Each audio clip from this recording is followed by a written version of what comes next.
my brother and I started going to get some free sandbags over there on Murphy Street that the city was giving away. So as soon as we saw the water rising, we took off to get the sandbags.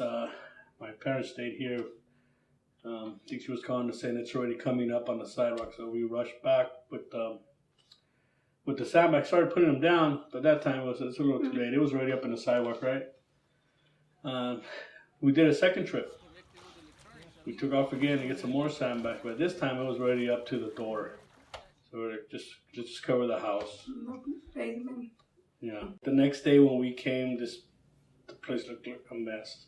Mud everywhere. I mean, the water had already risen down, and we got back over here, mud and all over the house, all over the place. So we started cleaning up as much as we can.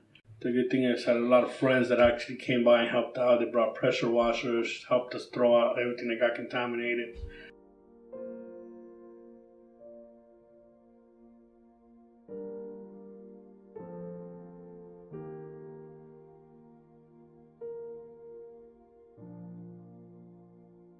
From the very beginning, with the Red Cross numbers, there were over 700 families that were assisted in the local assistance center. So at the very beginning, Catholic Charities came in early, right as the disaster was declared. So if we look at the Red Cross number, those were people from all three neighborhoods. So the three neighborhoods affected by the flood were Rock Springs, the Nagley Park, which is just east of downtown, east of San Jose State, and then the three mobile home parks in North San Jose. The areas that were flooded were the areas that were mapped in the 100-year floodplain downstream. We didn't have flooding in any unexpected locations, really. It was all areas that were known to be flood prone. What happened was that we had a historic rainfall season. I think any sort of a system can be overwhelmed given enough rain. I would concur with Afshin that what caused the flooding was the historic rainfall. However, how we responded to it, how we in the city collectively responded to it, probably what could have been done better. We as a city want our story told. We want to get the story out about, we recognize that there was a mistake made in relying too much on data that we thought was vetted. So we're not always thinking of using data as our only source of trying to make a decision, but what's practical, what people experience, and that we will always have our plans tailored, directed with the citizens in mind, with appropriate conservative in the sense of we will err on the side of oops and say, we're sorry we notified you too early than to notify you too late.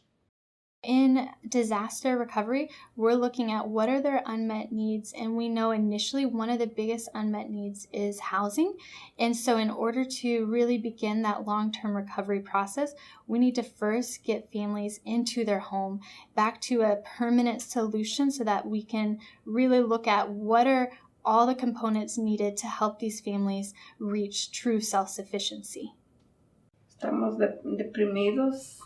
My mom's very depressed. She's going through her little depressed mood. You could tell her she's not her usual cheerful self. And, I'm always trying to be the funny guy, trying to make her laugh. But I know she's hurting because it's her home. It's still a daily struggle, but I just hope people know that it's not over. I mean, we're not even halfway done. A lot of people might think it's over because everybody drives by and they see everything looks... From the outside, all the houses look fine. But if you go inside, the majority of them, they're just like mine. They're all gutted. They have their walls are empty, but it's all in the inside. So a lot of people that drive around, they think, what are these talking about? This place looks nice. It looks fine, but they don't realize that all the damage was done inside. All the neighbors are still going through it. I don't think there's one neighbor here that's done fixing their house. I mean, everybody's still throwing garbage out. We're still putting piles outside. This emergency action plan that we're now working on jointly with the district and the city of San Jose will ensure that there's very clear trigger points and very clear communication that everybody understands ahead of time what that means. When we reach a certain elevation at a certain location, it will have been agreed upon ahead of time what that means, and everyone would know when an evacuation trigger should happen, as opposed to trying to make that decision on the spot.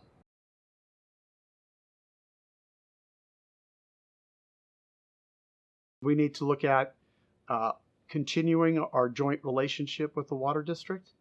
That's a critical component because we just can't keep repeating the same mistake. We need to learn from that and improve our ability to work with particularly the water district.